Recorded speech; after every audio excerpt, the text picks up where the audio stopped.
and Natasha, I'm sorry. I know your name, I'm sorry. Primarily you, the two of you, and Rafik, of course, you deal with region and you deal with RECOM initiatives. How do you, I mean, of course, there's still a lot of nationalism and a lot of resistance to what you're saying. How do you deal with that? Do you feel unsafe going to certain places, doing research, interviewing people? And how do you deal with that? And you know, it's, I mean, for me at least, I think it's you know, there are people here in New York who show a movie about Bosnia and they feel safe because they're in New York. But how do you show a performance, a documentary performance in Prijedor, and do you worry about being attacked? You know.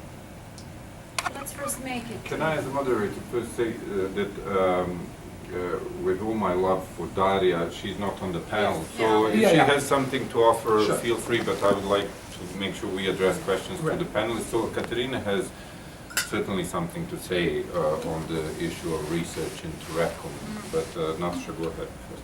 Yeah, well, obviously there are many strategies how do we deal with nationalism, and I opted for art, but I also do different, let's say, traditional political activist projects.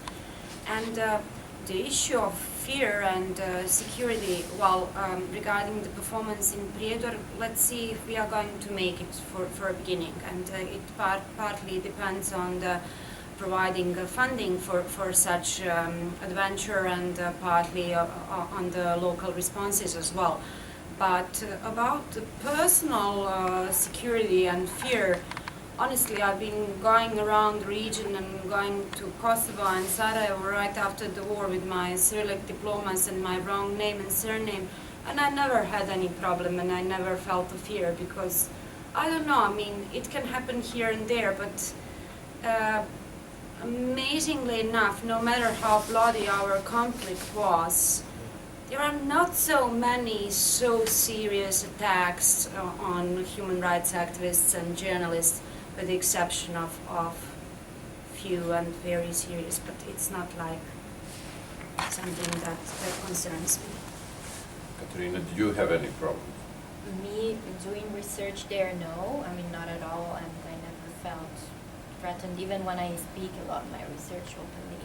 I think that I can really speak very general about what I heard, like that local activists had to go through, and I agree in my little experience that there are a few serious attacks, like when in Sarajevo they tried to do the queer festival in 2008, and there were personal attacks against the organizers. I think this is still a big issue there, but other than that, I mean, and some people are particularly visible, but I don't think it's like, I don't know, talking about the crimes committed against the communists in Indonesia or something, but we have to live. Coming from Prijedor, very briefly, I mean, you can see that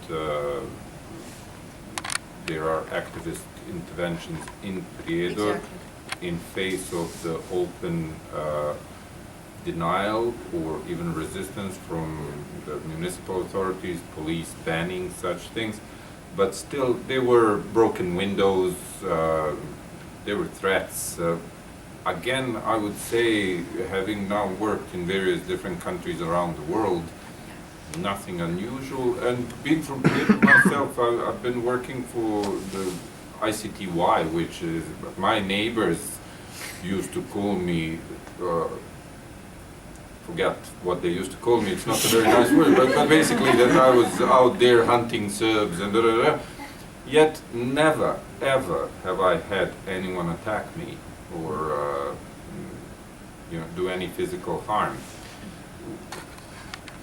Not to prolong this conversation, but keep in mind one thing, there's not one case of revenge killing in Bosnia after the war. Not one single case recorded.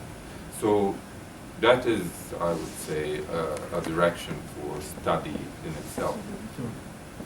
you. I'm esthetician.